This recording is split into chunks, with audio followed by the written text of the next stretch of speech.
السلام عليكم ورحمة الله وبركاته. الشيف أحمد يحدثكم من المطبخ البسيط مع فاطمة محمود.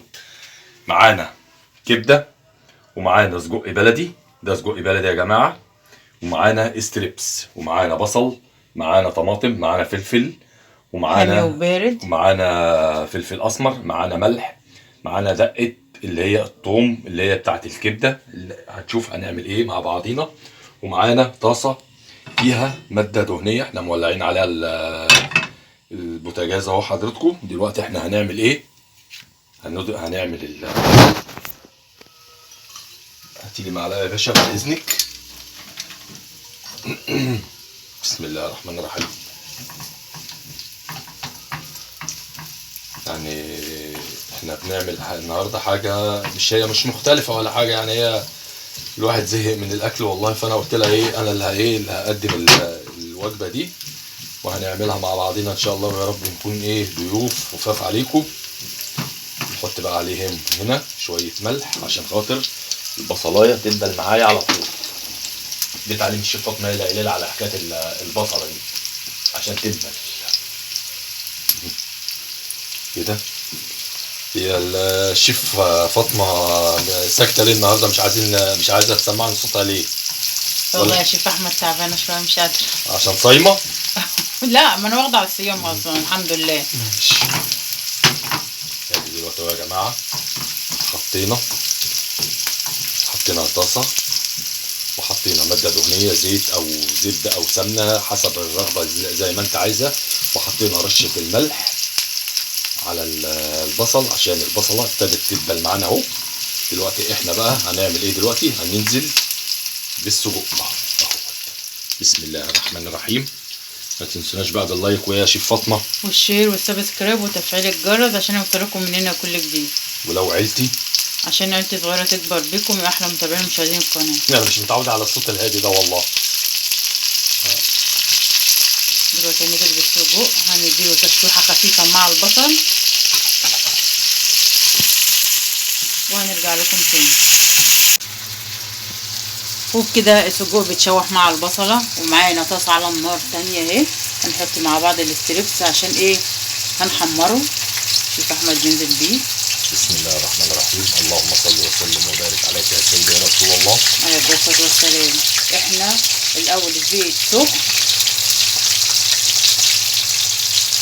مش هنخلي النار عاليه عليه، احنا هنوطي النار تبقى نار متوسطه علشان يستوي معانا. ومعانا السجق اهوت هنقلبه قدام حضراتكم اهو، ابتدى ياخد لون اهو، والريحه والله يا جماعه بتاعته روعه. وبكده يا جماعه قلبنا الستريبس اهوت، ادينا له لون ذهبي وقلبناه على اليمه الثانيه. ودلوقتي السجق اهوت دخل في مرحله السوى، هننزل عليه بالفلفل اهوت. الطماطم دي بقى اخر حاجه يا جماعه هننزل بيها، وبعد كده الملح والفلفل. هو خلي بالكم هو متبهر، بس احنا مش هنحط الكميه دي كلها يعني. ادي الملح اهو عشان هو اصلا متبهر، وادي الفلفل.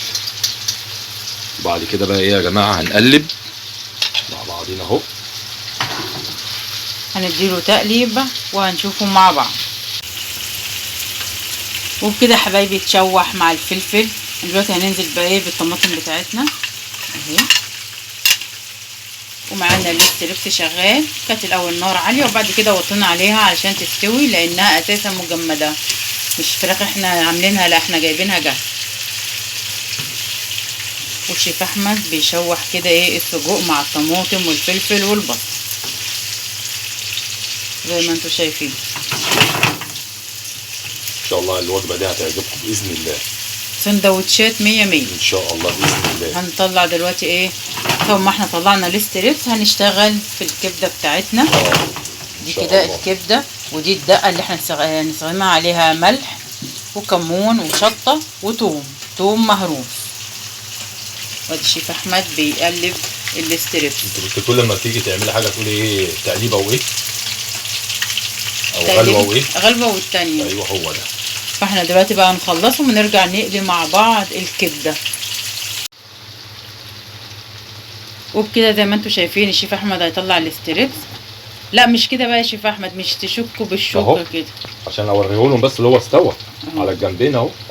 هنطلعه بقى يا حبايبي، وادي السجق شغال وانا ببدر الكبده اهو، علشان هنقليها مع بعض او هنحمر الكبده مع بعض. يلا بينا انتظرونا. وبكده بعد ما طلعنا الاستريبس حطينا الكبده والسجق قفلنا عليه استوى، فاضل باقي الكبده وهنشوف بقى ايه السندوتشات واحنا بنعمل. وبكده يا جماعه خلصنا الاكل بتاعنا اهوت. ادي الطوميه والمخلل بتاعنا الجميل، ومعانا سلطه الطحينه، ومعانا الاستريبس اللي احنا عملناه قدامكم اهوت، ومعانا السجق. كل الاكل النهارده بتاعنا سندوتشات، ومعانا الكبده اللي احنا حمرناها في الزيت. ويا سلام بقى على قرنين الفلفل بقى ايه الخضر دول كده اللي متشوحين دول في الزيت، نحطهم بقى على سندوتشين الكبده دول. وهو ده الفيديو بتاعنا النهارده. نشوفكم في رعايه الله وامنه، والسلام عليكم ورحمه الله وبركاته. ما تنسوناش بقى في اللايك والشير وايه والسبسكرايب.